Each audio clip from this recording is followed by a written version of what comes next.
जी, आज मैंने हम सबके लिए मटर पनीर बनाया है। बस कहीं पड़ोस वाले, ससुराल वाले सब्जी मांगने ना आ जाए। पाकी खिचखिच कर रही थी, तभी पड़ोसन मनोरमा बड़ा सा कटोरा लेकर सब्जी मांगने आती है। लगता है बहू, आज तुमने मेरे मनपसंद की मटर पनीर बनाई है, थोड़ा सा दे दो बस। इस बार पाकी के सब्र का बांध टूट जाता है और वो लाल पीली हो जाती है। आंटी जी, मैंने अपने परिवार के हिसाब से सब्जी बनाई है, बिल्कुल भी एक्स्ट्रा नहीं बनाई कि मैं आपको दे सकूं।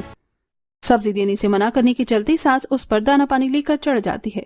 अरे बहू, ये क्या मक्खी चूस बना है? या आधे किलो पनीर, 1 किलो मटर तुझे कम पड़ गया? 4 परिवार में दे दे आंटी को सब्जी, आखिर वो तेरी सास जैसी है। गुस्से में भड़क कर पाकी कटोरी भर सब्जी पड़ोसन को देती है, जिसे लेकर मनोरमा खिसक जाती है। अब इसी तरह कोई ना कोई बेचारी पाकी को अपने घर का काम करवाने बुलाकर ले जाता था। कभी कोई अचार बनवाता तो कभी कोई खाना बनवाता। इतनी जगह भागा दौड़ी करके बहू थक कर चूर हो जाती है। बस बहुत हो गया, ये 12 ससुराल की बहू बनना मुझे अब बहुत भारी पड़ रहा है। मोहित, तुम सासू माँ को समझाओ, नहीं तो मैं चली मायके। बाकी तुम मेरा खून क्यों पी रही हो? मैं बात करता हूँ ना। अगले दिन मोहित अपनी माँ से बात करता है, लेकिन उसके कानों पर जू नहीं रेंगता। खुंदक में बहू मायके चली जाती है और अब घर के कामकाज, रसोई की जिम्मेदारी संभालना कांता से नहीं होता।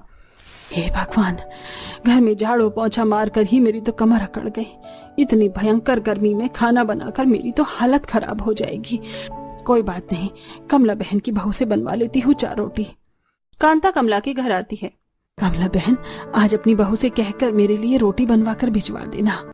तभी कमला की बहू सुप्रिया साफ मना करती है। आंटी जी, मैंने केवल अपनी ससुराल को बनाकर खिलाने का ठेका ले रखा है, आप खुद बनाकर खाइए। तौबा तौबा कमला बहन, तुम्हारी बहू तो एकदम टेढ़ी खीर है, बात करने का सलीका नहीं है। तुम्हारे चक्कर में मुझे अपना घर खराब नहीं करना कांता बहन, अब जाओ। इतने के बाद कांता की आंखें खुल जाती हैं और वो पड़ोसन से पूरी तरह बातचीत छोड़ देती है और बहू को भी ले आती है। बहू, आज से तेरा केवल एक ससुराल है और एक सास है, ठीक है? अब तुझे 12 ससुराल की सेवा नहीं करने की जरूरत। जी मम्मी जी। आखिर में पाखी को 12 ससुराल की परेशानी से छुटकारा मिल जाता है और वो खुशी खुशी अपने छोटे से परिवार को बनाकर खिलाती और खुशी से रहती है।